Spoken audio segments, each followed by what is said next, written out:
So here we go into our second video on this first reading assignment for Unit 4. This chapter is a little bit more dense than the first chapter, so it's going to be slightly longer. And it kind of goes into kind of the causes of like why we talked about why they wanted to go, which is a cause. But now we're going to talk about like kind of how they get there and what happens when they get there. Okay, so here's our vocab, and there's two pages for your vocab. So here's our second page for vocab. Okay, so the first thing to note is how important these political developments in the period 1450 to 1750 actually are. So in Unit 3, you learned about land-based empires and their increasing centralization, their improved ability to maximize the resources they can extract from their populations, their I lost my train of thought because I had to do a video. Their ability to be more stable internally. And what that does is the consequence is that there are stronger states that are wealthier than states had been previously. Okay?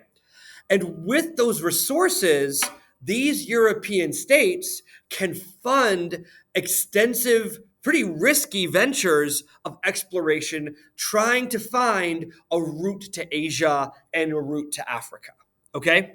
Now, what it becomes so pivotal to these exploration voyages is that when they turn out to be as important as they are, they enable those European states to implement those systems of centralization in more places. And so they conquer more territory, which gives them access to new populations to tax, which gives them access to new resources to exploit. And so this exploration is going to change the trajectory of Europe, which had been a continent on the periphery of Eurasian politics, to, in about 300 years, a continent that dominates the planet when industrialization occurs. Now, because this exploration gets Europeans access to so many more things, there becomes a great deal of competition, not only among European states trying to take as much of the pie as they can, but also there's going to be indigenous responses, that indigenous states like the Mughals, the Ottomans, the Safavids, Qing dynasty are going to observe these developments and also resist the imposition of Europeans into their established region. Now, one of the most important ways to conceptualize how Europe sees itself and sees the world and economics at this time would be through the concept of mercantilism. So mercantilism is, simply put, the process of trying to maximize your exports, which is maximizing what you sell, and minimizing what you buy from other states. In the context of mercantile economies, it's very different than how we see it today. These are closed economic systems engaging with each other, okay? Which means that like you have your stuff and your other states have their stuff. And when your market, when your consumers buy from other places, they are taking stuff out of your economy. So say you have silver, you pay silver to buy a good, you purchase that good, and now states believe they are losing things in that process, right? So the idea was to maximize what you could purchase from what you could sell to other people and other places and minimize what you would buy from others. Now, that's not exactly how economies work. We'll talk about like globalization way later on, even though we're going through our first process of globalization in Unit 4. But that's not exactly how you can conceptualize economics today. This is a 2-slide subtopic. So, and it focuses mostly on our Iberian states of Portugal and Spain, okay? So Portugal is a state that geographically is in a unique position that kind of gives it the impetus to develop a head start or get a head start on the whole situation. Iberia, that peninsula in southwestern Europe. Portugal is the tiny country that is completely bordered by Spain and then the Atlantic Ocean. And Portugal has nowhere to go. Portugal can really only go into the Atlantic because it can't really conquer territory from Spain, and also has a pretty close relationship with Spain in general. And so Portugal really, and then also it's kind of close proximately to both America and also Africa compared to like places like France or Great Britain, right? And so that geographically kind of compels Portugal to start exploring or invest in exploring more than states initially, right? So the political example of this would be Prince Henry the Navigator, who was a leader who funded and developed the impetus and desire for exploration, and then it pays itself off eventually with the explorers Bartolomeu Diaz, who was the first European to ground the Cape of Good Hope, which is the southernmost tip of Africa, kind of showing that Europe could get to the Indian Ocean trade by sea, right? Because we don't want to take for granted that none of this was known until it was known, so to speak, right? That had to be discovered before it could be implemented as a system, right? And then Diaz's successor, Vasco da Gama, is the first European to arrive in India from this route. You can't dispute that some European might have stumbled into India before this point, but we do know for a fact that da Gama is kind of in this Portuguese wave of exploration, the first one to do it. So then after the Portuguese get settled in India and start like developing a trade relationship in India, they begin to more militarily assert themselves throughout the Indian Ocean trade. Okay, so they engage in piracy, they engage in naval warfare, they are trying to establish a monopoly into the system. IOT stands for Indian Ocean Trade. I'm assuming you guys could follow that. And in this time, Portugal does expand its stake and influence on the Indian Ocean trade. From its position in Indonesia, what is modern day Indonesia, they also make contact with China eventually, right? Remember, because the whole impetus here is to pretty much to get to China eventually, and they kind of do. But this is during the Ming Dynasty. This is after Zheng He's voyages, about a century after Zheng He's voyages. And China is not very interested in engaging with outsiders like they are historically. However, men like Matteo Ricci, a Jesuit priest you're going to learn about in a succeeding chapter, what does interest the Chinese are what kinds of science and interest the Europeans bring from their own philosophical and scientific developments from Europe, right? And so the Europeans try to use the scientific developments from the time of the revolution to gain access to convert Chinese people. They don't find too much success converting Chinese people. However, they will in Japan, as I'll talk about in a second. And also I do want to kind of use this as an example to maybe challenge some popular culture, pop history. That like we think about the Catholic Church as anti-science, but actually the church ended up using science in this context to advance its interests, which also indicates that the church had to be pretty keyed into science in order to connect with these things. Kind of a consequence of the Counter-Reformation, which we learned about in 3.3. And so Portugal is remarkable also because, well, in a period where a lot of European states are developing colonies, what Portugal does is they establish not like swaths of territory. They establish these series of forts along their trade routes and their areas of economic interest called these trading posts, where from these trading posts they can project their influence in the region. But it really was about maximizing what they could extract from a region and sell to other states and other markets. And so they don't establish colonies that were permanent in any sense of the word, like the countries we're about to talk about in succeeding subtopics. Now, when we get to why Portugal kind of is a flash in the pan compared to the other European empires, it's because of its size, that Portugal really doesn't have the population and resources to maintain consistent growth and keep their territory together, right? Because the more Portugal benefited from the trade and their control of a market, the more desirable that market became.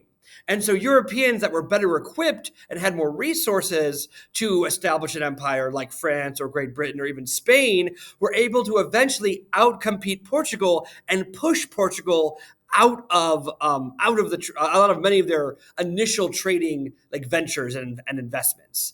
That being said, though, the Portuguese and then eventually the Spanish do have a significant greater amount of success in introducing Catholicism and Christianity to the Japanese population, and to the point where like many, tens of thousands, not hundreds of thousands of Japanese people are following Catholicism by the end of the 16th century. Now, the Spanish in the Philippines. The only other non-European, non-Portuguese state we're talking about in the subtopic is Portugal, Spain. But what's important about Spain is, first of all, we have the first circumnavigation of the planet, and that's Ferdinand Magellan. And he dies in the Philippines. But the Philippines is something that kind of is going to be really important to this period, but also the rest of world history that really doesn't get its attention from AMSCO or even by me or your other teachers. And that's because Manila is this new trading city that the Spanish, there was already a community in Manila before that, but the Spanish really invest in developing this into a trading city. And so Manila becomes a city as important as places like Malacca or Sahar or Guangzhou in its importance to Indian Ocean trade. And eventually Manila and the Philippines becomes this really integrated, culturally diverse region with a significant Chinese population, an Indian population, and European population.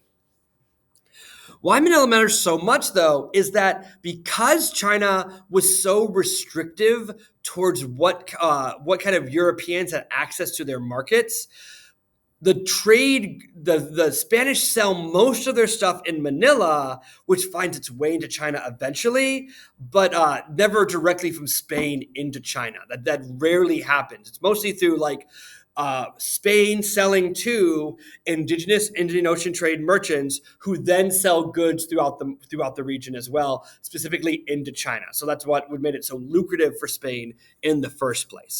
Oh no, I don't have a summary. I have to pause this. Sadly, I cannot pause this recording software to edit the software. So please make sure you add a summary for the lure of riches. Please say, okay, that's our last section. So make sure you add that.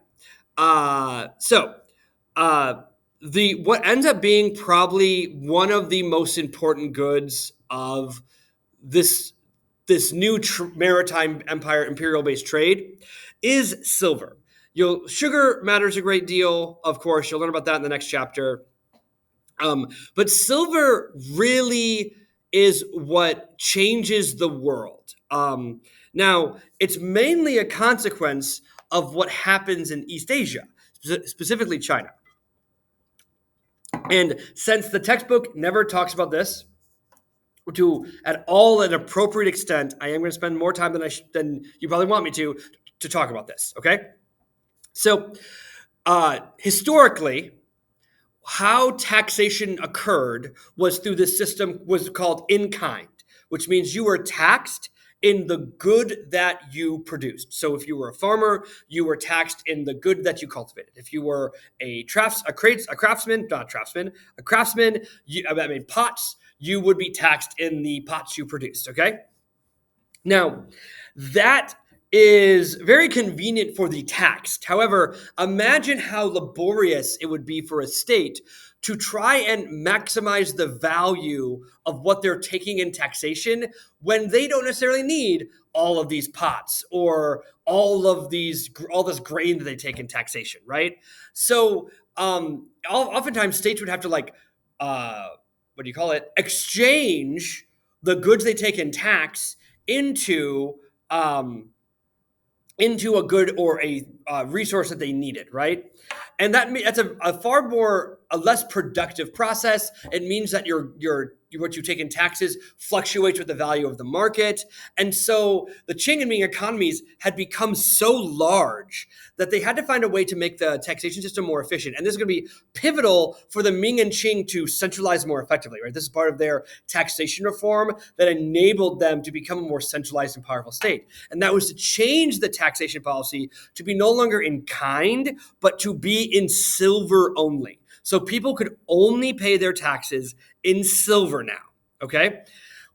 I think you can imagine what's going to happen next. Demand for silver is going to skyrocket as a consequence of this change in policy. Like there is, when this happens, there is probably not enough silver known to match the scale of the Ming economy because the Ming come first. Okay. But it just so happens circumstantially at this point that the Spanish discover silver in two of their possessions, part in Peru, and what is going to become Peru, and what's going to become Mexico, okay, in New Spain and stuff like that. And so Spain really literally strikes it gold with their discovery of silver because that demand that explodes through this Ming economic reform means that Spain has somewhere to send this good. Now, silver was always this luxury good. And so people wanted silver. Silver always had like a value to it, but the price of silver increases even more as a consequence of this taxation policy, okay? And so the Spanish develop new ships, these massive ships called galleons that can hold as much metal as possible to travel. They mostly travel westward to Manila and then sell the silver into the Indian Ocean market that makes its way mostly to China because that's what's drawing it the most. This is really, really important because Spain truly becomes one of the wealthiest states to ever have existed at this point because of this Ming taxation policy. That's so important, okay? But also, we can't forget that the one of the kind of initial motivating factors for the Europeans to explore westward was to find a route to East Asia, and they called that the Northwest Passage, okay? And France, England, and the Netherlands all try to do that. In France, explorers like Jacques Cartier, who explores down the St. Lawrence River, and he gets about halfway through the modern day United States, but because he gets into the Great Lakes. Samuel de Champlain also tries to find that as well. They eventually establish a trading post in northern Canada called Quebec. And France finds wealth not in accessing your Asian markets, but in what they can extract from American resources. And the most pivotal thing to discover is a vast wealth of fur. And you would say like fur, like not is everyone wearing fur coats at the time? While there is demand for like fur as a luxury good, it actually is really important, specifically beaver fur, because of its water resistance, especially in the lining of hats and stuff like that. So actually, beaver pelts specifically become really kind of the gold or silver for the French Empire. And because, which they haven't shown up at all yet in this chapter or this unit, because indigenous Americans were more equipped at tracking and hunting beaver and other animals for their pelts, the French develop a far more cooperative and collaborative relationship with the indigenous Americans that they contact. In England, John Cabot, or I think it's Cabot because I think he's French actually, or John Cabot. We'll go with John Cabot though. He's the European guy, the British guy sent to find the Northwest Passage. He fails, and the British establish their first colony in what is modern day Virginia, or also becomes Virginia eventually, I guess, for as a colony. In Jamestown, it struggles at first, but its success is the cultivation of another American crop, tobacco. Which is a cash crop, a crop indigenous to America. And our final group are the Dutch, who, using an English explorer, Henry Hudson, don't find the Northwest Passage, but he does establish a colony on the island of Manhattan on the east coast of what is today the United States, which eventually it's called New Amsterdam, but eventually is going to become New York after the British take control of it. So that is our second chapter on Unit 4. And then we'll have one more reading for the week, and I'll see you guys in that video.